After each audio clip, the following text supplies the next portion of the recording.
ময়মনসিংহ ও শেরপুর সীমান্ত এলাকায় পৃথক অভিযান চালিয়ে বিপুল পরিমাণ ভারতীয় চোরাচালানি পণ্য জব্দ করেছে ৩৯ বিজিবি।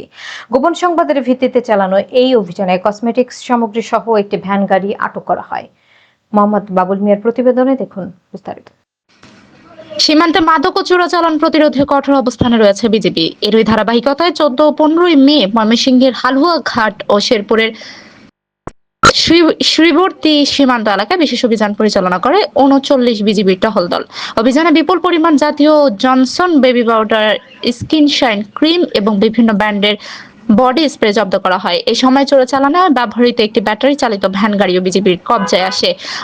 ৩৯ বিজিবির সংবাদ বিজ্ঞপ্তিতে জানানো হয়, জব্দকৃত এসব চোরাচালানি পণ্যের আনুমানিক বাজার মূল্য ১৩,৪৬,৩৫০ টাকা। তবে বিজিবির উপস্থিতি টের পেয়ে চোরা কারবারিরা পালিয়ে যাওয়ায় কাউকে আটক করা সম্ভব হয়নি।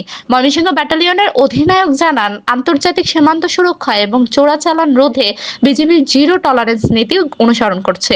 সীমান্ত দিয়ে অবৈধ পণ্যের অনুপ্রবেশ ঠেকাতে টহল ব্যবস্থা আরো জোরদার করা হয়েছে। এই ধরনের অভিযান ভবিষ্যতে অব্যাহত থাকবে।